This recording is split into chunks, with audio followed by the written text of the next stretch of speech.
6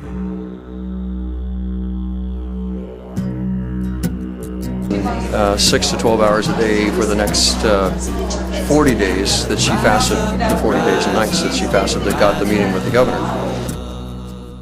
Didn't use such an arbitrary number. He simply said that there needed to be basically critical mass, Oregonians registering their objections to the war. Do you see that happening at all with the amount of signatures? There's been a good amount of signatures. 7,100 were turned in, and I have been told by legislators and the governor himself, though, that that's not nearly enough in a state of 4 million people. And so there has to be, far more involvement. And so that's what we're trying to do here, and what the campaign to keep the guard home has been doing, and that's, getting the word out. Hi there. Did you just drop off more pamphlets? Yes, some more stuff. How many was in the first box you sent? I don't know. We made 500, and They all went out, Paul. Probably about half of we took the first box. So Wow. we're spreading them out. Yes. As fast as you can print them, she's handing them out. Can't keep ahead of her. All right. And we know that, out of the 3,500, which is, of course, the largest deployment since World War II, that there's a large contingent of Guards people and their families who are very distressed by this. Out of the first 140 that were sent, 8 of them have been more than 4 times already. Yeah. 2 of them are on suicide watch. And those are just the numbers we have, let alone the people we don't know about who are suffering from these things and whose stories we haven't heard. But the stories I have heard, it seems like, should more Oregonians hear these stories and know what's really going on behind the scenes, not to mention really take into consideration what this is going to cost our state, then it feels like people will step forward and do just a little bit. It just takes a little bit of effort. A phone call, a letter, To let them know. Right, Yeah. exactly. Yeah. Exactly. And They keep track of those things.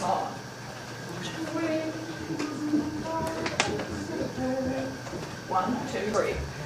We want our voices heard. Please tend to every word. Our guard belongs at home, their duties to perform. What is your sense of fair? Our guard has done its share. Do not our guard deploy to protect or destroy. The guard's been in Iraq. Please do not send them back. Keep guards where they belong, right here in Oregon. The guard's been in Iraq. Please do not send them back. Keep guards where they belong, right here in Oregon.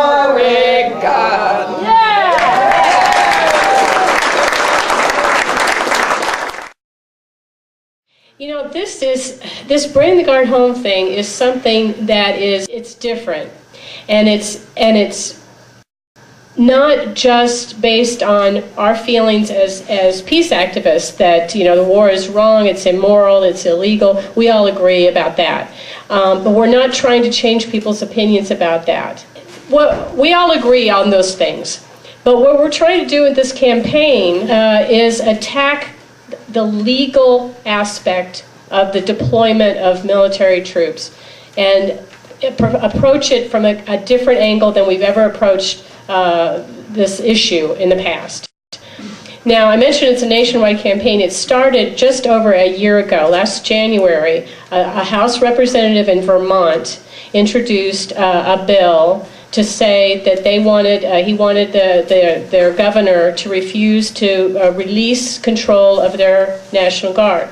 This is, as I mentioned, it's a legal challenge, and the president must have approval from Congress to deploy military force. Now, you're on your 24th day of fasting. Yes. Today is.